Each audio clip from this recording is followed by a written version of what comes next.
como prometido, o nosso quadro A Boa Dica já está aqui na Catedral, ao lado do nosso pároco, Padre Clairton, para explicar o que é que a nossa arquidiocese vai nos oferecer nessa quaresma. Quaresma santa, quaresma abençoada, quaresma de conversão. Bom dia, Padre Clairton. Bom dia, Ana Clara, é um prazer estar com vocês e poder nesse momento dirigir a palavra para esse público já tão grande do Ceará Católico. Bem, gente, como vocês já sabem, a Arquidiocese, a nossa catedral, o Padre Clairton sempre prepara coisas importantes e para o nosso ensinamento, para a nossa conversão. Padre, explica para a gente o que é que vai ter nessa quaresma, todos os sábados, e já convida as pessoas. Olha, durante todo o período da quaresma, que vai começa na quarta-feira de cinza e se estende até a quinta-feira santa, né, pela manhã, nós vamos nos preparar para viver uma experiência de conversão. Esse é o sentido fundamental da quaresma. Quer dizer, durante esses 40 dias, nós ficamos nos preparando para a grande celebração da festa da Páscoa. E essa celebração da Páscoa, para ser celebrada da forma mais digna possível, é necessário da nossa parte o esforço de nos voltarmos para Deus. Isto é o que a gente chama de conversão. Conversão não é como que passar um verniz no móvel. Então está o móvel sujo, eu passo o verniz, ele fica brilhando, mas o sujo permaneceu no mesmo lugar que estava.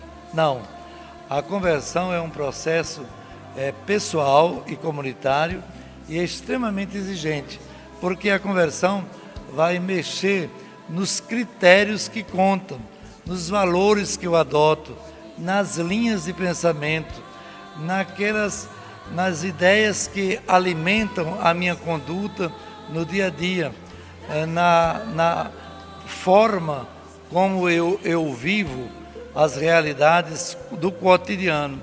Então, portanto, os gregos chamavam que era uma metanoia, quer dizer, era uma verdadeira mudança, não só em alguns hábitos, como se fosse esse verniz que se passa, ou um remendo que se coloca, um remendo novo na roupa velha, mas é uma mudança que mexe com as minhas estruturas, o meu modo de pensar, o meu modo de agir. Portanto, é um momento para a gente aumentar a amizade com Deus. E o que é amizade? Muitos de nós pensamos que a amizade se reduz simplesmente a um beijinho, a um abraço, a uma presença carinhosa junto ao outro. Não, a amizade fundamentalmente, pelo menos a amizade cristã, é essa comunhão do pensar e do agir segundo a vontade de Deus. Eu penso como Deus pensa, eu ajo como Deus quer que eu ajo. Eu não sei como Deus pensa, que eu não posso ser o conselheiro de Deus, mas eu tenho a ideia do que é que Deus quer que eu pense por aquilo que ficou consignado na sua palavra. E então, na medida que eu entro em comunhão de vida com esta palavra, que é a palavra viva de Deus, então eu estou entrando em comunhão com o próprio Deus. Então a quaresma, ela deve provocar em nós essa disposição de fazer uma ruptura com o passado para abraçar o novo, para começar a vida nova do amor que une e aproxima o que é diferente. Para isso, nós estamos, durante a quaresma, oferecendo umas catequeses todos os sábados da quaresma, exceto o sábado que precede a caminhada quaresmal. Então, com os jovens, de 4 da tarde às 6. De 4 da tarde às 6.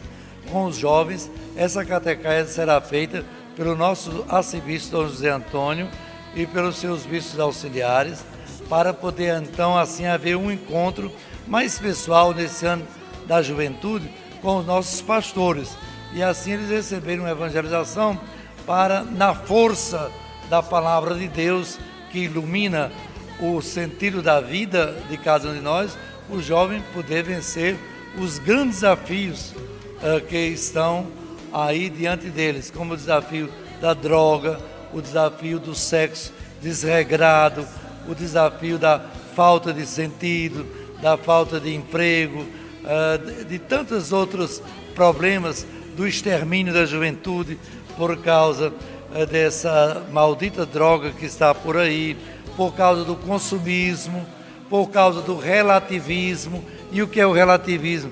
É exatamente você agora parece que não tem mais um absoluto na sua vida. Tudo se torna relativo. Bom é aquilo que é conveniente para você, aquilo que é bom para você. Então não tem mais uma verdade objetiva, não tem mais uma lei que seja para todos.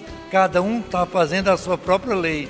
E assim o jovem vai caindo numa ética de situação onde ele mesmo agora não encontra onde está a verdade. E se angustia, o que lhe faz faltar um sentido para a sua existência. Então essas catequeses serão dadas todos os sábados da quaresma pelos nossos bispos com essa finalidade de ajudar os jovens a acreditar na força transformadora e na energia sempre nova do Evangelho, que é capaz de, pela graça de Deus, transformar a nossa vida e dar um sentido, uma orientação que nos impulsiona a experimentar o gosto e o sentido da vida. Já que a gente sabe, né, Padre Clayton, que o jovem, ele realmente é o futuro da nossa sociedade. O jovem tem força, tem energia, tem essa sagacidade. Então, esse período da quaresma, para aprender a viver bem, a pessoa tem que vir aqui, principalmente, gente, focando no ano da fé. Agora, em julho, nós temos a Jornada Mundial da Juventude, toda realmente a juventude se mobilizando, e a campanha da fraternidade, tudo em volta ao jovem. É importante porque muitos jovens, inclusive jovens que estão na universidade, ficam pensando que essa história de fé é uma coisa de pieguice, de gente beata, de barata de igreja, como se a fé não fizesse sentido na vida do jovem. Muitos jovens hoje ficam embalados na falsa consciência de que quem tem a última palavra é a ciência. A última palavra tem aquele que é capaz de quantificar a realidade.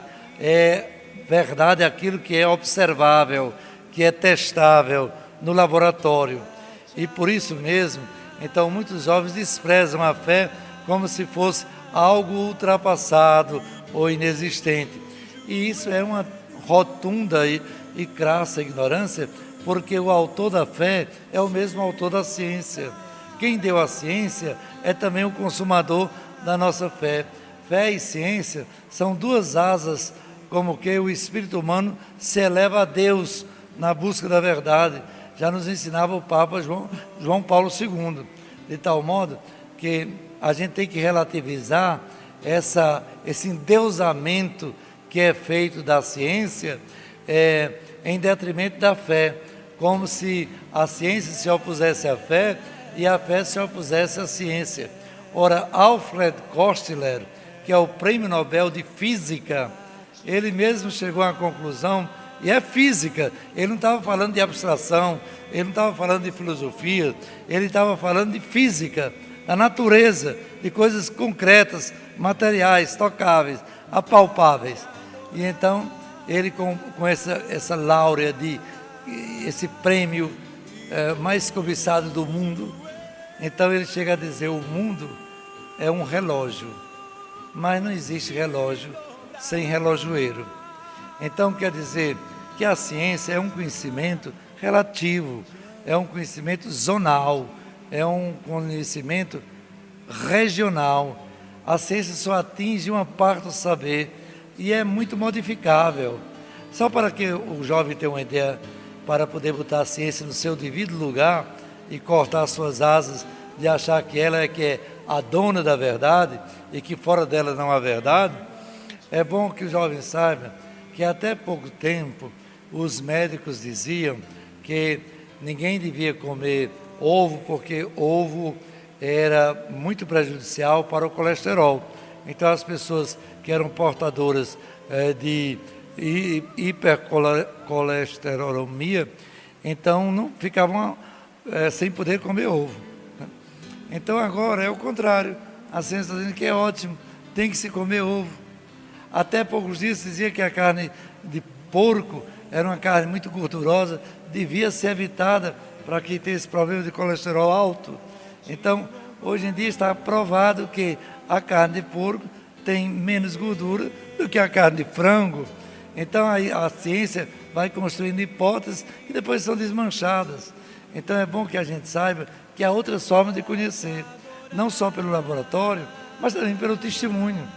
Pelo testemunho. Qual foi o jovem aí que conheceu o bisavô do seu avô? Eu desafio qual foi o jovem que conheceu o bisavô do seu avô. Por quê? Mas vai dizer que o seu avô não teve bisavô? Você vai dizer isso? Não pode dizer. Você nunca conheceu. Por que você conhece? Pelo testemunho. Da história. Então, alguém pode dizer, nunca ouvi falar nesse país chamado Burkina Faso. Então, não existe esse país porque você não ouviu falar? Eu acredito, porque eu nunca fui lá, mas a geografia me ensinou que tem. Então, eu acredito também pelo testemunho dos outros. Eu acredito em Jesus Cristo pelo testemunho que os apóstolos deram dele. Que gerações inteiras se sucederam dando esse testemunho da existência dele. Até mesmo os inimigos deram testemunho. Na hora que disseram, ele quer se fazer como César. Então, devemos eliminá-lo, matá-lo. Ele estava dando um testemunho da existência histórica, concreta de Jesus Cristo. Tanto é, vamos procurar nos afastar dele. Então o jovem pode acreditar, pode aceitar, pode apostar seu futuro naquele que de geração em geração vem sendo transmitido na sua palavra pelos apóstolos, e esse ensinamento chegou até nós hoje através da Santa Madre Igreja. Agora, o que é fé?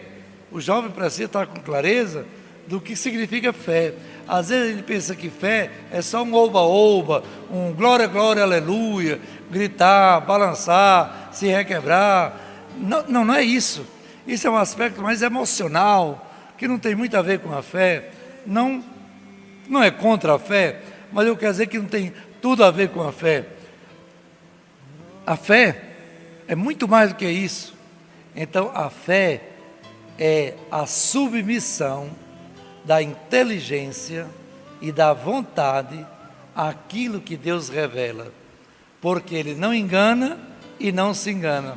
Assim, eu concluo dizendo, fé é a submissão da inteligência e da vontade ao que Deus revela, porque Deus não engana nem se engana. É isso aí, gente. Agora só cabe a você, todos os sábados, estar aqui na Catedral com o Padre Clairton, todos os sacerdotes e o nosso Dom José Antônio, às 16 horas. Gente, espero que vocês tenham gostado, porque nós aprendemos muito com ele. Muito obrigada, Padre Clairton, e conte com a gente. Eu é que fico feliz de estar com vocês e nesse momento a gente falar de Jesus, porque é uma graça, uma alegria transmitir o nome de Jesus, nosso Senhor. Oh, coisa maravilhosa, gente. Não sai daí que a gente volta já com muito mais para você. Até já!